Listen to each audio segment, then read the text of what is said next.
actione contrarium, semper et aequalem esse reactionem. For every action, there is an equal and opposite reaction. Sir Isaac Newton.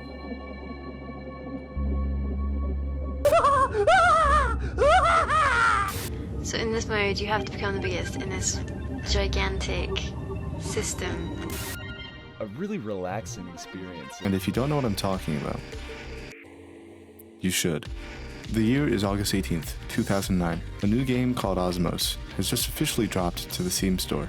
A few review channels have already covered the demo, Osmos, the name of the game. but now it's officially released to the world, receiving overall positive reviews among all platforms. Many people loved it.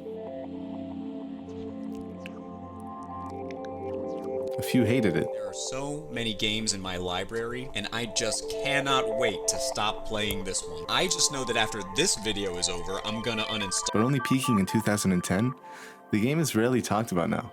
I know it may seem like I'm basking in the nostalgia of a simple physics game that's run its course, but still, this game provides a genuinely enjoyable experience with all aspects of the game. You just need to take the time to enjoy it. This is you. The game calls it a mote, or a single-celled organism of sorts. The overarching plot, or goal of the game, is just to absorb the other motes. That's it. In order to absorb the other motes, you need to propel yourself with your own mass. This means that you need to balance using your mass to get around while conserving it enough to eat the others. In later levels, this can get pretty frustrating. You have the ambient levels, where all it is just you, and hundreds of other still or one-track motes ready to absorb or be absorbed. These levels are the easiest and my favorite because they're simple and really rewarding once you absorb all the other motes.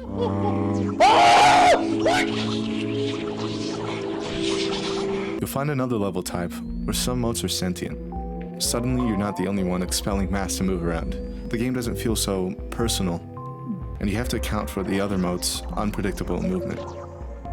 You'll find that you may need to make more sporadic movement to catch up with some of them.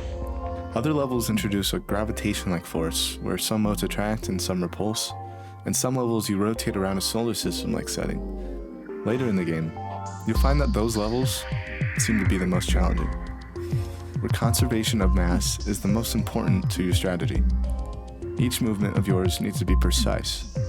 The problem with this game is the instantaneous science changes. You're drifting towards some small thing to nibble, and then it collides with something else you intend to eat. And the combined cell kills you instantly. This shouldn't have been an obvious issue. Wah. That's the strategy part of the game. There are plenty of simple, easygoing levels that you can just go back to and play all you want. I don't understand why people will take difficult levels and immediately dismiss them as, oh, it's just a bad game if I can't complete it. That's just wrong. Were you expecting to walk into a physics-based game that doesn't pose any sort of challenge? Oh yeah, and that reminds me of a control I haven't covered yet. The time slider. This slider especially comes in handy when you need to make precise movements by slowing down or speeding up.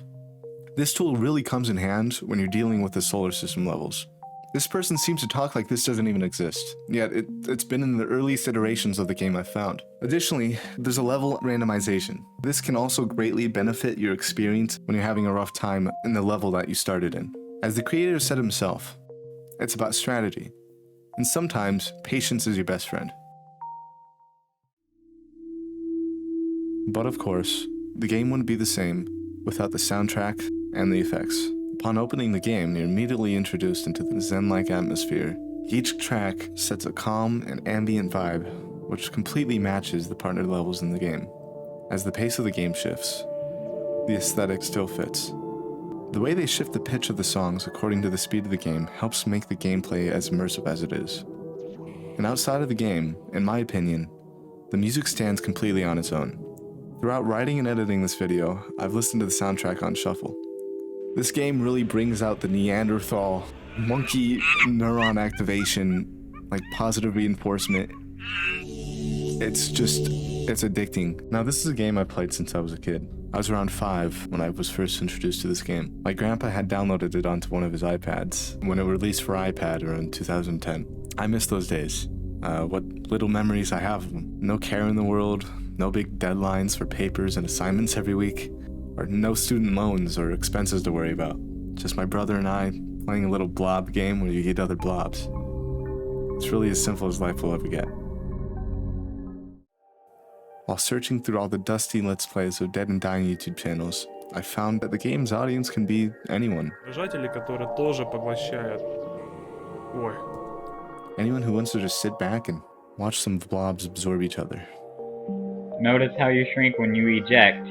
I'm ejaculating! It's a shame that I don't see many people playing it now. Oh, fucking go! Go! It's so tasty! Okay, maybe this guy shouldn't even be allowed to play it. We live in a day and age in which sometimes we just need to take a break and relax from it all. I hope you guys enjoy Osmos as much as I do. Oh, I got it! Okay, maybe not this much.